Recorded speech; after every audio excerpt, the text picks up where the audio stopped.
तरीका लगाने का प्लांटिंग मेथड ये है कि 7 फीट हाइट की वाई वॉक इन टनल, मतलब ऐसी टनल जिसमें हम चल सकते हैं। और हमारे पंजाब में ज़्यादा इसी टनल में खीरा और ये बाकी चीज़ें लगाई जाती हैं, सब्जियात, तो ये इसके लिए सफिशेंट होती है। लो टनल से भी काम चला सकते हैं, लेकिन लो टनल में फिर फील्ड ऑपरेशंस करना मुश्किल होते हैं। अगर कोई स्मॉल स्केल पे किचन गार्डनिंग लेवल पे कर रहा है तो वो लो टनल में भी इसको कर सकता है, जिसका खर्चा इंतहाई कम है।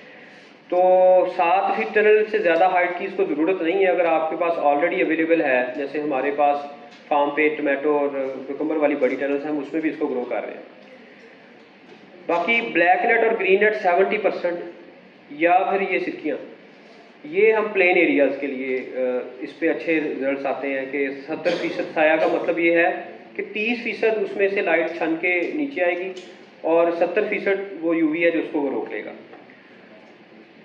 जबकि पोठवार के रीजन में या लो हिली एरिया जो हमारे हैं वहाँ पे 50% शेड सफिशिएंट है और वहाँ पे ब्लैक नेट और ग्रीन नेट इक्वली गुड है।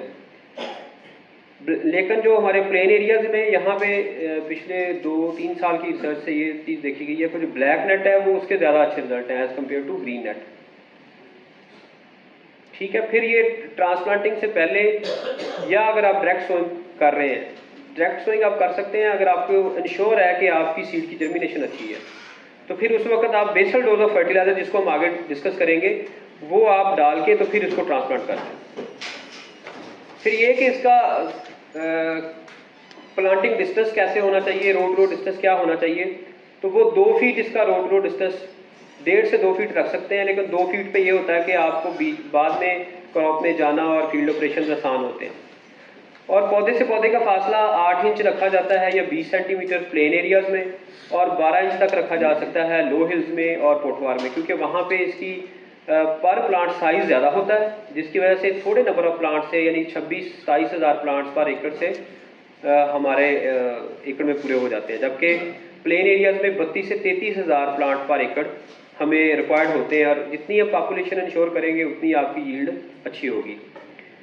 फिर इसमें 2 तरीके जो है, रिज मेथड को प्रेफर नहीं किया जाता क्योंकि ट्रायल्स में देखा गया कि उसके ऊपर मॉइस्चर मेंटेन करना वो मुश्किल होता है, specially in drip irrigation system. तो बेड और फरो मेथड, दोनों मेथड इसमें प्लेन एरियाज में चलते हैं और रिकमेंड भी किए जाते हैं। फरो मेथड में ये होता है कि आप जब पीक जून में मॉइस्चर मेंटेन करना बड़ा मुश्किल काम होता है, तो चूँकि वो आपका फरो होती है और ड्रिप बिल्कुल पौधे के जड़ के पास पानी दे रही होती है, तो वहाँ पे मॉइस्चर को मेंटेन करना आसान होता है। जो हमारी हिली एरियाज हैं और पोठवार रीजन है, वहाँ पे बेड मेथड को, क्योंकि वहाँ पे बारिशें स्पेशली मानसून में बहुत ज़्यादा होती हैं, तो उससे ये है कि अगर आप बेड पे लगाएंगे तो फिर वो एक्सेसिव वाटर की वजह से जो प्रॉब्लम आ सकते हैं उससे हम बच जाते हैं।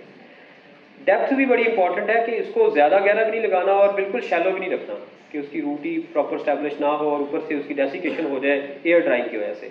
तो 1 से 2 इंच लिखने का मकसद ये है कि अगर छोटा राइजोम है तो उसकी आप 1 इंच से कवर करें, अगर बड़ा राइजोम है तो उसको 2 इंच तक कवर करें। तो ये इसमें है। ये फरो मेथड दिखाया गया है जो हमारे इंस्टीट्यूट के अंदर ये जो लास्ट ईयर हमारा गुजरा उसकी तस्वीर है। तो ये ऐसे ट्रांसप्लांटिंग आप कर सकते हैं और साथ ही आपने ड्रिप का पानी देना है इसको, मतलब सोइंग के फ़ौरन बाद पानी दे दें या फिर पहले आप उसको इरीगेट कर लें। ये सबसे बेस्ट होता है कि आपकी सॉइल पहले ही नमी में है और ड्रिप इरीगेशन से आपने उसमें नमी की हुई है, जस्ट आप उसमें ट्रांसप्लांटिंग करें और इससे फ़ायदा उठाएं।